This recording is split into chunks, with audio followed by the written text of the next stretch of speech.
సభాధ్యక్షులు, స్థానిక శాసనసభ్యులు మిత్రుడు ఈర్లపల్లి శంకర్ గారు, కార్యక్రమంలో నాతో పాటు ముఖ్య అతిథులుగా పాల్గొన్న పెద్దలు మాజీ మంత్రివర్యులు శాసన మండలి చీఫ్ విప్ మహేందర్ రెడ్డి గారు, ప్రొఫెసర్ కోదండరామ్ గారు, మీ బిడ్డ మీ గౌరవం ప్రొఫెసర్ హరగోపాల్ గారు, అదేవిధంగా మాజీ శాసనసభ్యులు ప్రతాప్ రెడ్డి గారు, భీష్మదేవ్ గారు, వేదిక మీద ఉన్న పెద్దలందరూ,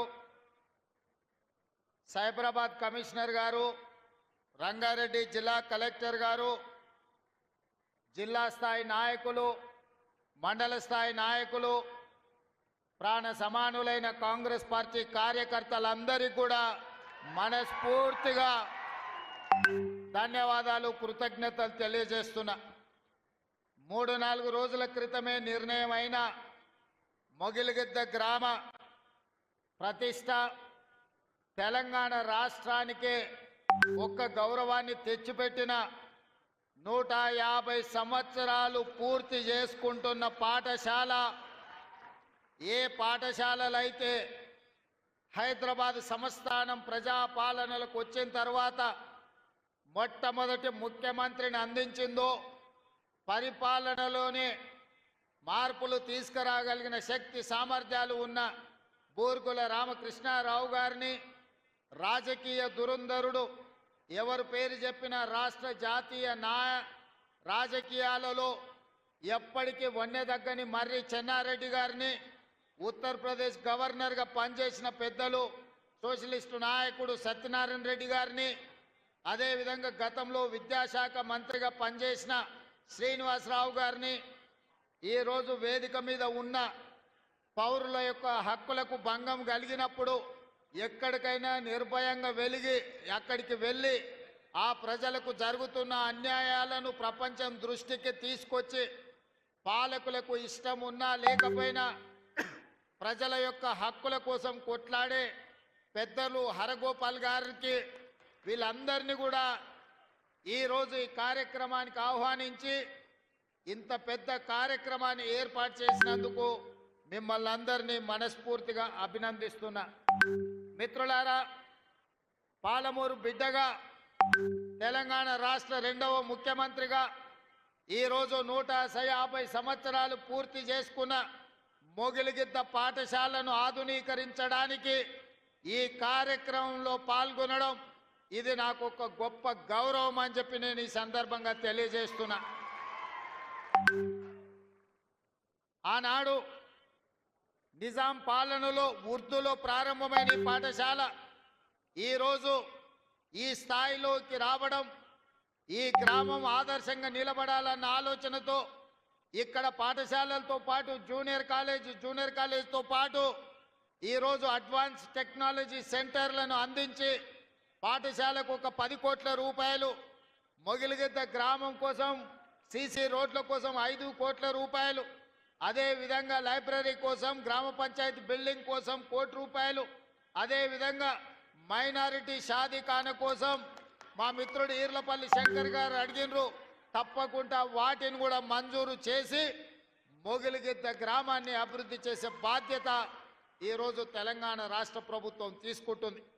విద్యకు సంబంధించి ప్రభుత్వం చేపడుతున్న కార్యక్రమాలను ఇంతకుముందే పాఠశాలలో విద్యార్థులతో నేను పంచుకోవడం జరిగింది. నేను ఒకే మాట చెప్పదలుచుకున్నా. తెలంగాణ రాష్ట్ర ప్రభుత్వానికి గత 10 సంవత్సరాల పరిపాలనలో విద్యాశాఖను నిర్లక్ష్యం చేసి, నిర్వీర్యం చేసి వేలాది సింగిల్ టీచర్ పాఠశాలలను తండాలలో, గూడాలలో, మారుమూల పల్లెల్లో మూసివేయడం జరిగింది.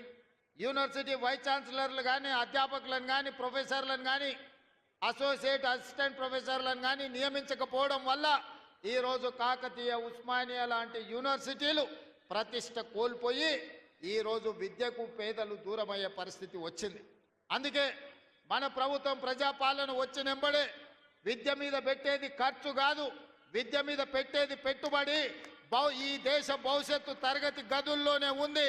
అందుకే రాష్ట్ర ప్రభుత్వం బడ్జెట్ని 7% 21,000 కోట్ల రూపాయలను విద్యాశాఖకు కేటాయించి ఆ విద్యాశాఖను ముఖ్యమంత్రి అయిన నా దగ్గరనే పెట్టుకొని విద్యను పెంచాలి, విద్యను పేదలకు అందించాలనే లక్ష్యంతో ఈరోజు ప్రభుత్వం చేస్తుంది. ఇదే కాదు, 10 సంవత్సరాలు టీచర్ల బదిలీలు జరగలేదు, 20 సంవత్సరాలు టీచర్లకు ప్రమోషన్లు ఇవ్వలేదు, దాదాపుగా 10 ఏళ్ళు డిఎస్సి నోటిఫికేషన్ ఇవ్వక ఒక్క నూతనంగా కూడా టీచర్లను నియమించలేదు.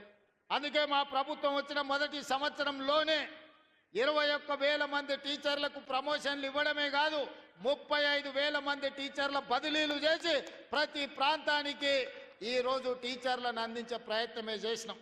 ఇదే కాదు, మా అధికారుల కృషి వల్ల 10 సంవత్సరాలు నియామకాలు జరగని డిఎస్సి టీచర్ల నియామకం 55 రోజుల్లో 11,000 మంది టీచర్లను ఎల్బీ స్టేడియానికి పిలిచి వాళ్లకు నియామక పత్రాలు అందించి 11,000 మంది నూతన టీచర్లను అందించడం ద్వారా తండాలలో గూడాలలో ఉండే పాఠశాలలను తిరిగి ప్రారంభించే ప్రయత్నం చేసినాం.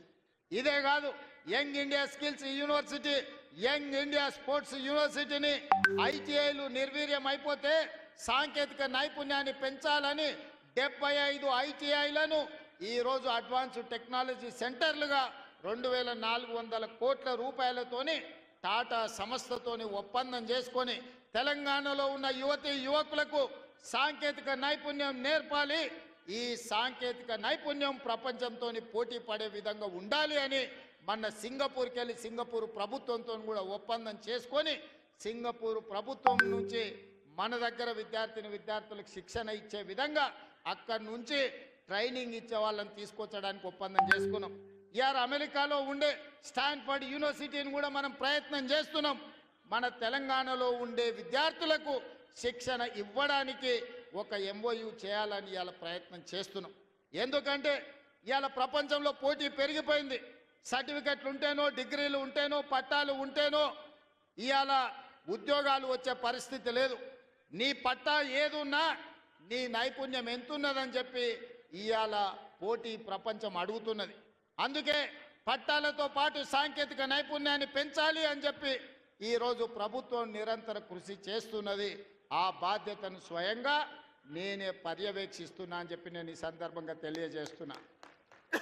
ఇదే కాదు, తెలంగాణకు వెన్నెముక రైతులు. ఆ రైతులకు ఆనాటి ప్రభుత్వం, నేను హరగోపాల్ గారిని అనుమతి అడుగుతున్నా, అక్కడ విద్యార్థులు కేవలం ప్రభుత్వ కార్యక్రమాలే మాట్లాడినా, ఇక్కడ ఉన్నదంతా మా పార్టీ కార్యకర్తలు, నాయకులు, రైతులు ఉన్నారు. కాబట్టి కొన్ని రాజకీయపరమైన అంశాలు ఈ వేదిక మీద నేను ప్రస్తావించాల్సిన పరిస్థితి ఉన్నది. తమరి అన్నదా భావించొద్దు.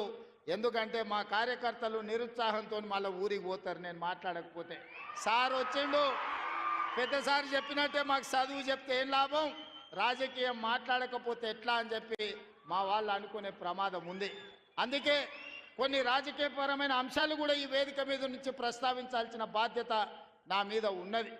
ఆయన ఆనాడు 70,000 కోట్లతోని 2014 జూన్ 2 నాడు మనం రాష్ట్రాన్ని వారికి అప్పచెప్తే 16,000 కోట్ల రూపాయల మిగులు బడ్జెట్తోని ధనిక రాష్ట్రంగా వారికి అప్పచెప్తే 10 ఏళ్ళు తిరిగే లోపల 7 లక్షల కోట్ల రూపాయల అప్పులు చేసి ధనిక రాష్ట్రాన్ని దివాలా రాష్ట్రంగా చేసి చివరికి రైతు బంధు పథకాన్ని కూడా ఇవ్వకుండా ఎన్నికలను అడ్డం పెట్టుకొని పారిపోతే నేను ముఖ్యమంత్రిగా బాధ్యత చేపట్టిన ఎంబడే ఆయన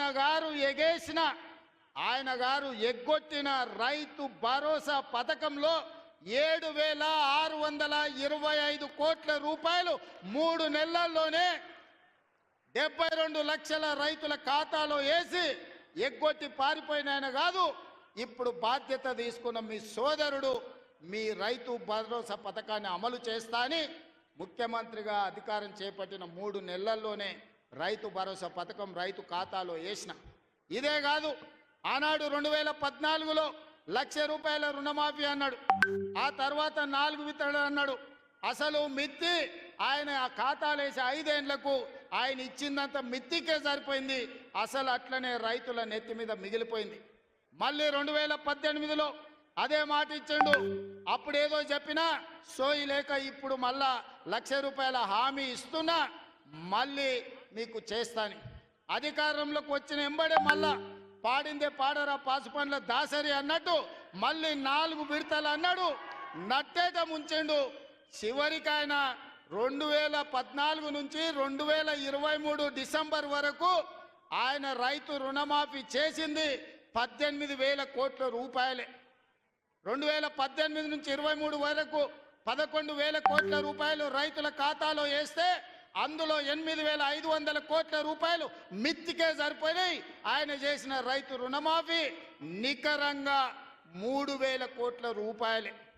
కానీ మీ సోదరుడిగా, మీ బిడ్డగా, పాలమూరు బిడ్డగా, నల్లమల్ల అడవులో నుంచి వచ్చిన నేను ఒక రైతు బిడ్డగా 2 లక్షల రూపాయల రైతు రుణమాఫీ చేస్తా అని సరిగ్గా 60 రోజుల్లో 25,50,000 మంది రైతులకు 21,000 కోట్ల రూపాయలు 2 లక్షలు రుణమాఫీ చేసి ఇచ్చిన మాట నిలబెట్టుకొని మాట తప్పని మడమ తిప్పని పార్టీగా ఈరోజు 25,50,000 మంది రైతులకు 21,000 కోట్ల రూపాయల రైతు రుణమాఫీ చేసినాం.